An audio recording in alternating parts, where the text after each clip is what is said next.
Anatomi pada ikan bandeng dibagi menjadi dua bagian, yaitu bagian internal dan eksternal.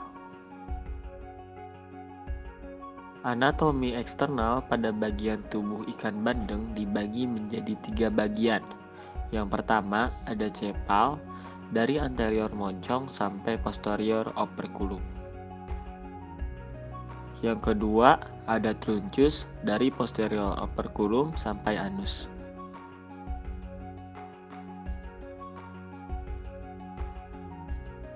Dan yang terakhir ada caudal, yaitu dari anus sampai posterior ekor.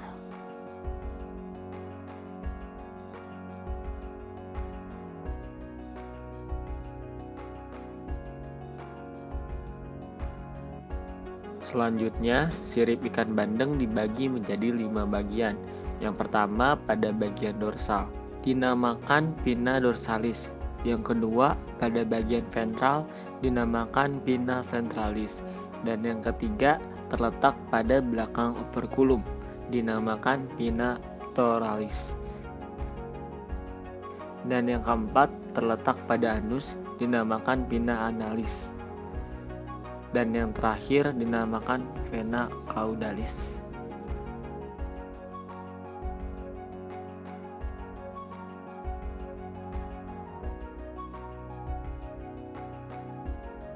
Cara membedah ikan bandeng. Dari anus sampai posterior operculum, selanjutnya ke arah dorsal sampai linear lateralis dan membentuk kotak sampai kembali ke anus. Lakukan dengan perlahan agar tidak merusak organ bagian dalam. Selanjutnya ada anatomi internal. Ini disebut dengan hati. Selanjutnya ini disebut gelembung renang. Ini disebut dengan dinding organ, dan bagian ini juga disebut lambung. Pada bagian yang menempel disebut dengan ginjal, dan bagian yang berwarna putih kekuning-kuningan ini adalah lemak. Dan yang ini disebut usus. Pada bagian ini ada benang berwarna putih yang disebut dengan gonad. Selanjutnya, pada bagian ini terdapat cairan merah yang disebut limfa. Ini bagian esofagus dalam ikan.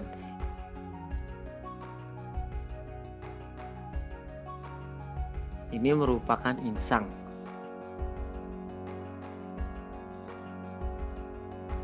Terdiri dari 3 bagian. Pada bagian ini disebut gill raker, dan pada bagian tengah disebut gill arch, dan yang terbentuk benang ini adalah gill filamen.